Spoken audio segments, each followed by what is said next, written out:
30 generasi sampai Nabi Ibrahim, tadi Nabi Muhammad SAW. Muhammad SAW bin Abdullah, bin Abdul Muttalib, bin Hashim, bin Abdul Manaf, bin Qusay, bin Murrah, bin Kilab, bin Ka'ab, bin Ghalib, bin Fihir, bin Malik, bin Nadar, bin Kinana, bin Khuzaimah, bin Mudrikah, bin Ilyas AS, bin Nizar, bin Mudar, bin Ma'ad, bin Adnan, bin Addi, bin Adri, bin Muqawwam, bin Nahur, bin Tarif, bin Ya'ruf, bin Yasjub, bin Nabit, bin Ismail AS, bin Ibrahim AS. 30 generasi. Ulangi Mas Boy. 30 generasi. Dari Nabi Ibrahim sampai Nabi Ismail alaihi wassalam, ya sampai kemudian ke Nabi Muhammad sallallahu alaihi wasallam. Anda bisa bayangkan nggak? Dua orang nabi, dua orang rasul. Gelar yang pertama Ibrahim alaihissalam Khalilullah, yang paling dekat dengan Allah. Jaminan surganya ada. Nabi Ismail disebut dengan gulamun halim oleh Al-Quran, yang paling perasa, yang paling dekat dengan Allah subhanahu wa ta'ala. Dua orang nabi paling dekat dengan Allah, disayang Allah, dijamin masuk surga. Inspirasi kisahnya sampai kita ke sekarang mendoakan kepada Allah tentang maulud Nabi, sehingga lahirnya Nabi Muhammad SAW 30 generasi setelahnya. Antum nabi bukan, rasul bukan, tidak sedekat keduanya dengan Allah, jaminan surga nggak ada, hisab menegangkan, amalan berantakan. Kisah hidup antum belum tentu jadi inspirasi di masa depan. Sekarang pun tidak. Tiba-tiba antum menolak maulud, antum siapa? Kalau antum menolak maulud berarti antum menolak Nabi SAW dalam pengertian baiknya. Jelas ya? Jadi kalau kemudian ada disebutkan maulid dan maulud, itu artinya maulid waktu kelahiran, maulud bayi yang dilahirkan. Sekarang bagaimana menyikapi maulid dan maulud itu? Saya tahu nabinya dilahirkan, nabinya sudah ada. Jelas ya? Maka kemudian saya pun tahu waktu kelahirannya. Bagaimana kemudian menyikapi itu semua? Maka Masya Allah, Quran surah ke-11 tadi, 10 tadi, Yunus, ayat 57 sampai 58. Kalau sampai kemudian ke 58-nya, faliyafrahu.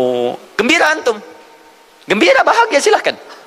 Ya, maksud tidak gembira, Nabi Isa gembira, kita tidak gembira. Ya, Nabi Ibrahim gembira, kita tidak gembira. Nabi yang tidak melihatnya gembira. Masa kita yang mendapatkan bagian Nabi tidak gembira? Jelas ya? Nabi yang mengharapkan hadir saat kedatangannya gembira. Kita yang mendapatkan kedatangan beliau walaupun tak mampu melihatnya, dan kita menjadi umatnya, masa tidak gembira? Umat dulu bukan bagian umat Nabi Muhammad, karena Nabi Muhammad tidak hadir di zamannya. Gembira dengan berita kedatangan Nabi Muhammad, padahal nabinya belum datang. Masa kita yang jadi umatnya, yang nabinya telah kemudian kita dapati walaupun tidak melihatnya, masa kita tidak ikutan gembira? Maka pertama kita mesti gembira. Maka yang kedua, bagaimana mengekspresikan kegembiraan itu? Maka contoh-contoh dari Nabi SAW, bagaimana mengekspresikan kegembiraan dengan Nabi SAW itu, pertama Nabi sendiri menyikapi hari kelahirannya dengan berpuasa di hari Senin. Jelas ya? Ini bagi Nabi sendiri pribadinya. Nanti jadi hukum untuk kita. Maaf, saya akan tafsirkan lebih luas karena ini jadi hukum-hukum turunan. Ketika Nabi puasa di hari Senin, ditanya, ya Rasulullah, kenapa engkau puasa? Kata Nabi, dzaka yauma wulidtu, bima makna, ini adalah hari aku dilahirkan. Hari aku dilahirkan. Jadi ini hukum kelahiran. Kalau antum misalnya masuk pada hari dilahirkan, boleh antum ikuti sunnah Nabi SAW. Apa sunnahnya? Puasa. Puasa. Kenapa puasa? Nabi SAW mencontohkan puasa. Hari Senin beliau puasa. Ketika antum puasa Senin, bukan cuma puasa sunnah, tapi ada nilai di situ. Nah, kalau hari lahirnya antum bertepatan dengan hari yang tidak diperkenankan puasa, seperti Jumat misalnya, hari kita bahagia, maka kata para ulama, ambil hikmah dari nilai puasa itu. Puasa itu kan dua hikmahnya. Satu, meningkatkan ibadah yang baik. Kedua, mencegah maksiat. Silahkan cek, bukankah saat puasa ibadah antum meningkat? Silahkan cek, saat puasa. Jangankan yang fardu, yang sunnah dikejar kan? Jangankan koran yang dibaca, Al-Quran dibolak-balik. Maksiat ditekan, tidak ada orang puasa maksiat. Tidak ada. Ya, bahkan pelaku maksiat pun saat puasa, libur maksiatnya. Minimal takut batal puasanya. Jangankan maksiat, maaf, mencela orang pun dia tahan, berdusta dia tahan. Jam 5 bu, tinggal 1 jam mau buka, dicela orang habis-habisan. Oh, nggak balas dia. Kenapa nggak balas? Kan biasanya antum keras. Habis maghrib, habis maghrib, luar biasa. Habis maghrib tuh, begitu maghrib lupa, habis maghrib lupa. Ya, kenapa? Dia jaga. Jadi hikmah orang puasa itu, kalau sudah puasa, ibadahnya meningkat, maksiatnya hilang. Jadi kalau antum ikut rajin puasa, ibadah tidak meningkat, maksiatnya tetap ada. Ada yang salah dengan puasa antum. Makanya ketika datang hari kelahiran, sebetulnya yang paling tepat, kalau antum bertepatan dengan waktu-waktu sunnah puasa, antum puasa. Senin antum puasa. Tapi kalau tidak bertepatan dengan waktu itu, hikmah puasa yang antum ambil, antum koreksi diri sampai dengan hari kelahiran itu, berapa banyak ibadah sudah antum kumpulkan, berapa maksiat antum harus tangisi. Itu hikmah terbesarnya. Bukan rame-rame. Tiup lilinnya. Masya Allah, lilin ditiup, maksiat terus muncul. Apa faedahnya? Kasihan lilin tuh, udah dibakar, ditiup, kan? Antum yang salah. Paham ya, teman-teman sekalian? Nah, sekarang bagaimana para sahabat menyikapi kelahiran Nabi sallallahu alaihi wasallam, kedatangan Nabi sallallahu alaihi wasallam, dan menyikapi keberadaan Nabi sallallahu alaihi wasallam? Bukan cuma lahirnya, tapi setiap kedatangannya. Nabi datang dari Madinah, dari Mekah ke Madinah disambut oleh para sahabat yang ada di sana. Nabi datang dengan perang Tabuk, dari perang Tabuk disambut oleh para sahabat di sana. Tala al-badru alaina min thaniyatil wada'i, wajaba syukru alaina mada'alillahi da'i. Masya Allah, disambut dengan madid. Bukti kesenangan mereka kepada Nabi sallallahu alaihi wasallam. Ada yang memuji Nabi sallallahu alaihi wasallam seperti Hasan bin Thabit, buat puisi-puisi memuji Nabi. Seperti Zuhair bin Abi Salma, tadinya musuh Nabi, begitu masuk Islam memuji Nabi sallallahu alaihi wasallam. Ada yang lagi kemudian menghormati Nabi dengan kedatangannya, dengan mengikuti Nabi kemanapun. Nabi mencontohkan, amalkan. Nabi mengajarkan, ikuti. Masya Allah. Begitu Nabi meninggal, diabadikanlah kemudian nilai-nilai penghormatan itu. Ada yang menulis sejarah tentang Nabi, ada yang menulis pujian kepada Nabi dalam bentuk sholawat, ada yang menulis tentang amalan-amalan Nabi, ada yang menulis tentang pengajaran-pengajaran Nabi. Dikumpulkan dan sampailah itu kemudian kepada kita semuanya.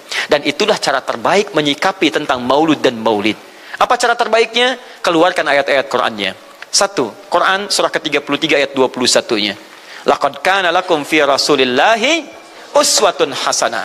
Sungguh ada pada diri Nabi sallallahu alaihi wasallam suri teladan terbaik untuk kita. Maka jika antum misalnya hadir momentum kelahiran Nabi sallallahu alaihi wasallam, maaf, biasanya kalau ada momentum-momentum tertentu orang bersemangat untuk mengingatnya.